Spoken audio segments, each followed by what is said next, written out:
Hello guys, this is Adib. Welcome to my channel Movement Science, where I simplify biomechanics with Joe. In today's video, we are going to start with the elbow complex biomechanics. Let's get started.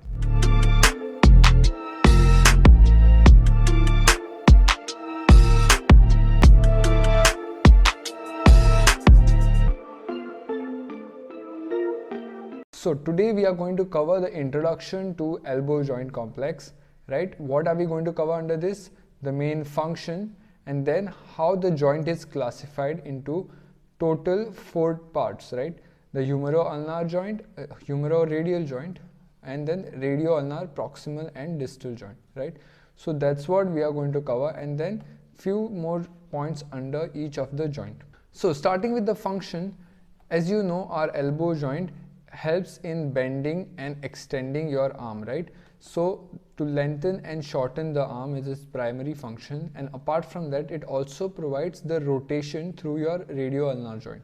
So rotation for some extra mobility is provided by your elbow joint complex. The elbow joint can be first divided into your humeroradial and humeroulnar, right?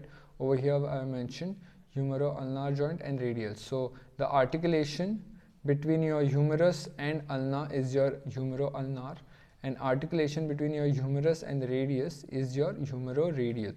And after that there is also articulation between your ulna and radius over here, so that is your proximal radioulnar, and if you go down at the wrist there is distal radioulnar.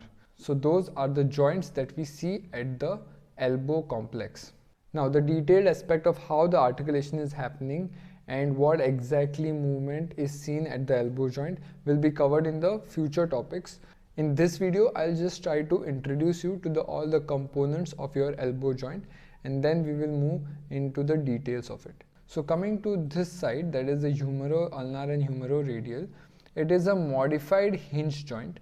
And why is it modified? Because apart from your first degree of freedom, that is your flexion and extension, there is also some amount of slight motion of ulna, that is side to side and rotation. So if we take your humerus and ulna, right, this is the articulation and this is the first degree of freedom, right? This is the flexion extension.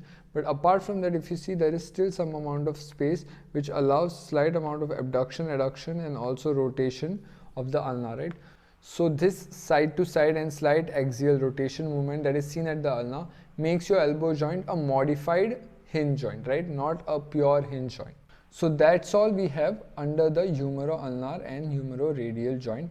Apart from that, we also need to know that there are two major ligaments over here at the side, MCL and LCL, right, which we will cover in the future videos, and a lot of flexors and extensors running across the joint, which will be covered under the kinetics. Next, going on to the proximal and distal radioulnar joint. These are diarthrodial joints. What do I mean by this? This means that they have a capsule around them and a synovial fluid with a cartilage covering. So basically, if you take a ball and socket type of joint like shoulder, it is a diarthrodial joint, right? Now these proximal and distal radioulnar joint, even they have 1 degree of freedom, but it is rotation, that is your supination and pronation is provided at your proximal and distal radioulnar joint, and this occurs only when they act together. That is, the proximal and the radioulnar joint acting together provides you with the supination and pronation. So this was introduction to your elbow joint complex. The major things that you need to remember is your humeroulnar and humeroradial, that is one part of the elbow complex, and the second part is the proximal and the distal radioulnar joint, which will provide rotation. So these combined together forms the elbow joint complex, and we will go into the details of the ligaments and the muscles in the coming videos. Stay tuned for that. Thank you for watching.